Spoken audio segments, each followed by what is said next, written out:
하나님께서 모세에게 그의 생전의 마지막 임무를 부여하십니다. 그런데 그 임무가 조금 범상치 않습니다. 그 임무가 무엇이었을까요?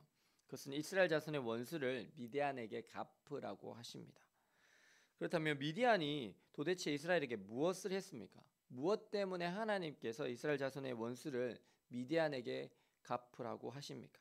그것은 모압 왕과 결탁을 하여 뇌물을 받고 이스라엘을 타락하도록 만든 발람이 어디 사람일까요?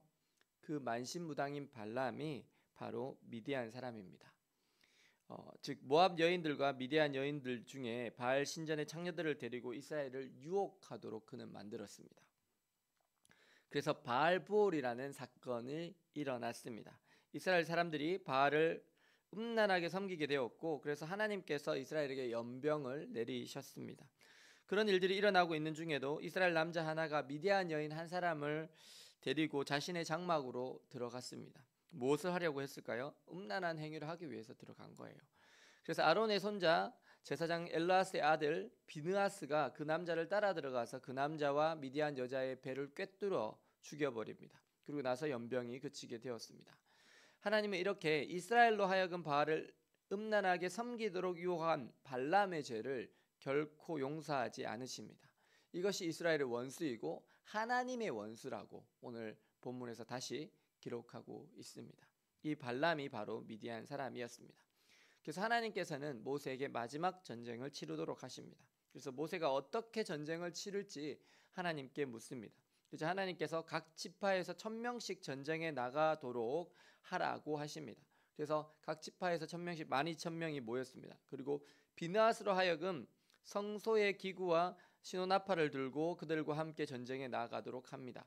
이 성소의 기구는 뭘까요? 아마도 언약궤가 아닐까 하고 추정해 봅니다. 이때부터 처음으로 언약궤가 전쟁에 같이 나갔던 것으로 추정이 됩니다. 이건 무엇을 의미하죠? 하나님께서 그 전쟁에 함께 참여하신다라는 상징적인 의미입니다. 하나님의 백성이 하나님을 중심에 모시고 나아갈 때 그들을 이길 수 있는 것은 아무것도 없습니다. 하나님은 전능하신 하나님이십니다. 강한 용사이십니다. 그렇게 하나님을 중심에 모시고 나아가는 12000명의 이스라엘의 군대 앞에서 미디안은 춥은 낙엽처럼 쓰러집니다. 그래서 이스라엘이 하나님의 명령대로 미디안의 모든 남자들을 다 죽여버립니다. 그리고 미디안 5왕을 죽입니다. 그리고 이스라엘을 타락하게 만들었던 장본인인 발람을 죽입니다. 발람은 간교한 자였습니다. 하나님께서 분명히 발람에게 반복적으로 이스라엘을 저주하지 말라고 경고하셨습니다. 맨 처음에는요, 모압의 사신들과 함께 가지도 말라고 하셨습니다. 근데 계속 가려고 하는 거예요. 뇌물을 받았으니까 뇌물을 받고 싶고 그걸 가려고 하는 거예요. 그랬더니 하나님께서 이제는 함께 가더라도 이제 내게 이르는 말만 하라고 말씀하셨어요.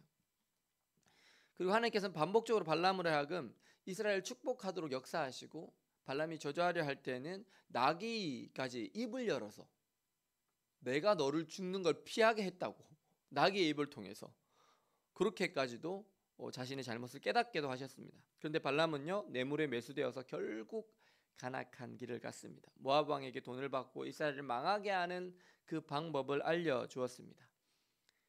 비인계를 쓰면 돼.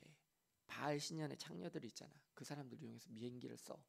그렇게 해서 바알부올 사건이 일어났습니다.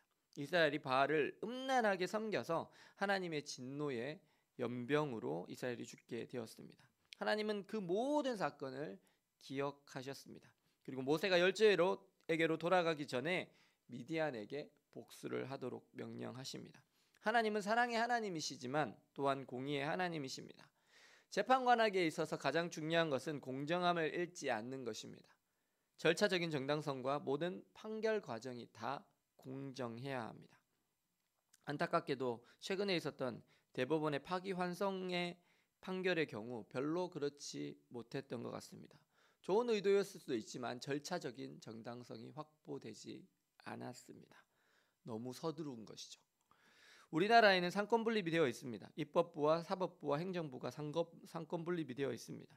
행정부가 입법부를 장악하려 해서도 안 되고, 입법부가 행정부를 마비시켜도 안 됩니다. 그리고 사법부가 정치에 관여해서도 안 됩니다. 그런데 안타까운 것은 그런 일들이 우리나라에서 계속 연쇄적으로 일어났다라는 사실입니다. 만약 그런 절차적인 정당성이 보장되지 않으면 공의로운 재판이 이루어지지 않는 것입니다. 하나님은 공의로운 하나님이십니다.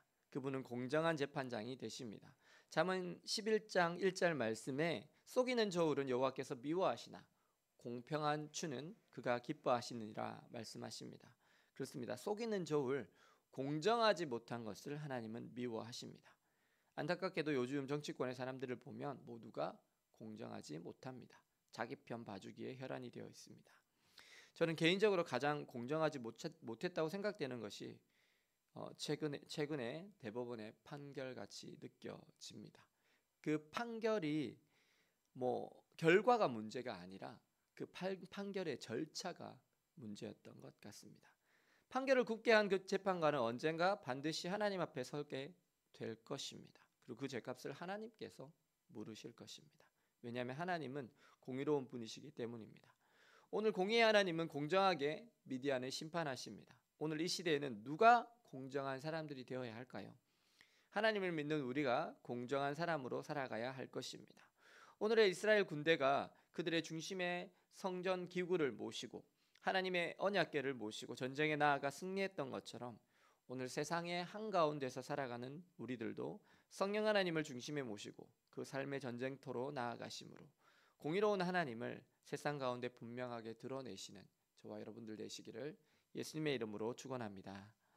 기도하시겠습니다.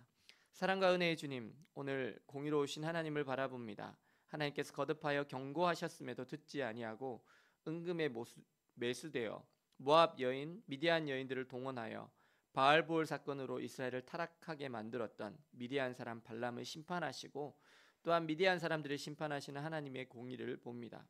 주님, 저희들 역시 공의로우신 하나님 앞에는 설 수 없는 죄인입니다. 하지만 예수 그리스도의 보혈로 저희를 씻어 주시고 성령 하나님을 저희 가운데 주심으로 저희들이 이제 하나님의 자녀가 되었습니다. 주님, 이제는 저희들도 주님의 마음을 따라 공의롭게 정의롭게 하나님의 뜻을 이루며 살게 하여 주옵소서. 예수 그리스도의 이름으로 기도드립니다. 아멘.